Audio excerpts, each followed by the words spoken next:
lots of Xbox games have been moving over to PlayStation. So today, I'm going to be talking through 5 Xbox games that I would like to make the move. My name is James, and I started this channel simply because I love video games. If that sounds like you, please subscribe to my channel so that you can see more videos just like this one. For this list, I decided to try to focus on games that I think would add to the overall catalog of games that are available on PlayStation 4 and PlayStation 5. I also tried to steer away from a lot of the really obvious games that everybody already wants. So I'm not going to be talking about Gears of War or Halo the Master Chief Collection or some of those more obvious picks. And with all that out of the way, let's get started.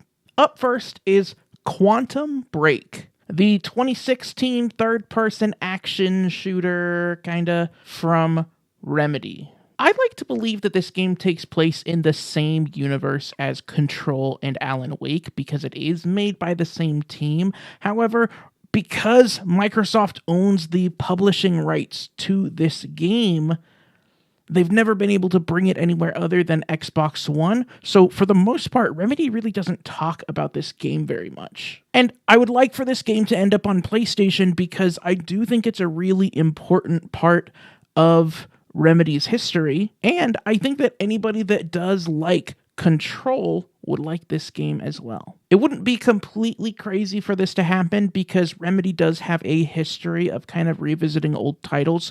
We saw them revisit Alan Wake, which was once an Xbox 360 exclusive. They re-released it a couple years ago for Xbox One and PS4 as Alan Wake Remastered, and I would love for some of my friends on PlayStation to be able to check out this game. Additionally, I do think it's worth noting that lately I have been wanting to replay Quantum Break, and if it were to come to PlayStation, I would love to be able to go in and play it again on a new platform and maybe even get the Platinum Trophy. Up next is Sunset Overdrive. This is an interesting one. I've actually never played Sunset Overdrive, but I've heard some really good things about it. This game was made by Insomniac Games when they were an independent studio, and they were licensed by Microsoft to make this game. Microsoft owns the publishing rights to this game. However, Insomniac owns the IP. And what makes things a little bit more messy is now Sony owns Insomniac after buying them in, I think, like 2019. Where this one gets weird is that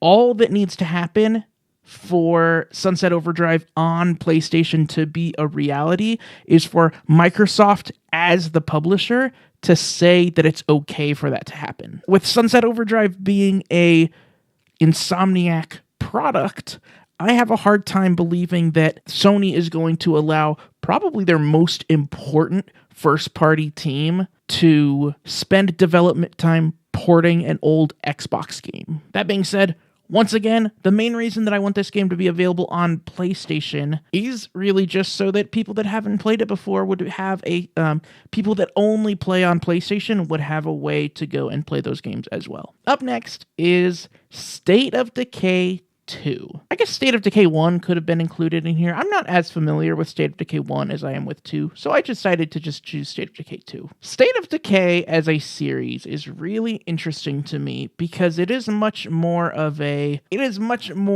an apocalypse resource management and problem solver with zombies than it is. I don't know that I would really consider it a survival game. And there's no shortage of zombie games available on PlayStation. However, I do think this one could stand out as being more of a resource management RPG. It definitely would set itself apart from Days Gone and The Last of Us and the other Sony properties. Whereas a lot of the zombie games that are available on the PlayStation already focus on a big overarching story, in State of Decay you really get down into the weeds, and you are dealing with conflicts between individual characters, and you're focusing a lot more on day-to-day life. Up next is Microsoft Flight Simulator. I chose this one. I feel like this was kind of an obvious pick. However, I don't really see anybody talking about it.